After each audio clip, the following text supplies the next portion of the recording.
Meski tahu suaminya nggak punya banyak waktu lagi buat hidup, si istri tetap pergi keluyuran tiap malam.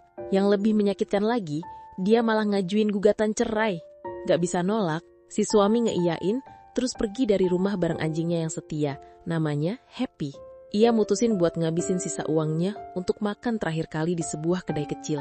Ngeliat betapa pemilik kedai menyukai Happy, pria itu berniat nitipin anjingnya di sana.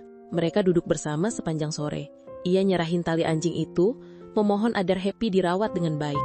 Dengan hati berat, ia menepuk kepala Happy untuk yang terakhir kali, lalu berjalan menuju mobil. Namun, Happy tiba-tiba menggonggong keras, seakan memohon untuk tidak meninggalkannya. Happy berusaha keras ngelepasin diri dari talinya. Nggak tahan lagi, pria itu menghampirinya lagi dan memeluknya erat. Ia nggak sanggup kehilangan sahabat terakhir dalam hidupnya itu. Mereka pun pergi bersama lagi. Ia menyetir menuju padang rumput yang jauh dan sepi. Bensin hampir habis, tapi ia terus melaju. Disitulah mereka berhenti, tempat terakhir mereka. Di sanalah mereka hidup bersama, hanya saling menemani dari hari ke hari.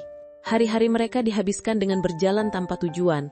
Saat lapar, Happy mencari rumput liar atau akar di hutan.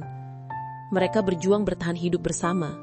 Pria itu merasa sangat bersalah karena ngebuat Happy hidup susah, tapi Happy tidak pernah mengeluh. Yang ia inginkan hanya tetap bersama tuannya. Musim gugur tiba. Penyakit pria itu semakin parah. Penglihatannya mulai kabur. Ia ngelihat kartu identitasnya, namun huruf-huruf di atasnya udah nggak terbaca. Ia melemparnya ke dalam api. Keluarganya mungkin sudah lama melupakannya. Beberapa hari kemudian, ia benar-benar kehilangan penglihatannya. Dengan susah payah ia membuka pintu mobil dan ngelepasin Happy. Ia tahu ia nggak akan bertahan melewati musim dingin. Setelah Happy pergi, ia menangis sendirian di dalam mobil. Tapi Happy nggak pergi jauh. Ia justru pergi ke kota, nyariin makanan buat tuannya. Ketika kembali, tuannya nggak mau makan lagi. Tak lama kemudian, pria itu menghembuskan nafas terakhirnya. Happy mengira tuannya hanya tertidur. Setiap hari ia tetap pergi mencari makanan, selalu menyisahkan untuk tuannya terlebih dahulu. Saat lapar, ia memakan cacing tanah. Bulunya makin kusut, tubuhnya makin kurus, dan ia mulai berbau karena tidak mandi. Ia ngelihat anjing lain bahagia bersama pemiliknya. Ia iri.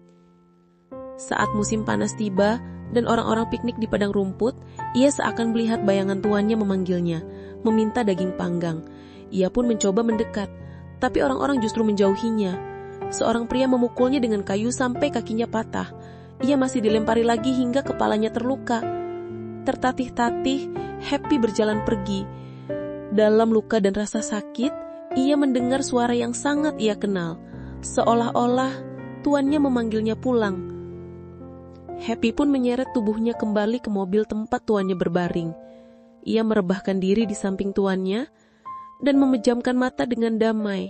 Saat membuka mata kembali, ia akhirnya melihat tuannya lagi.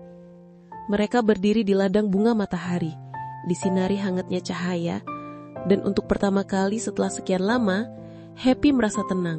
Kalau suatu hari kamu bertemu seekor anjing ataupun hewan liar, akankah kamu menyakitinya atau justru memberinya sedikit harapan?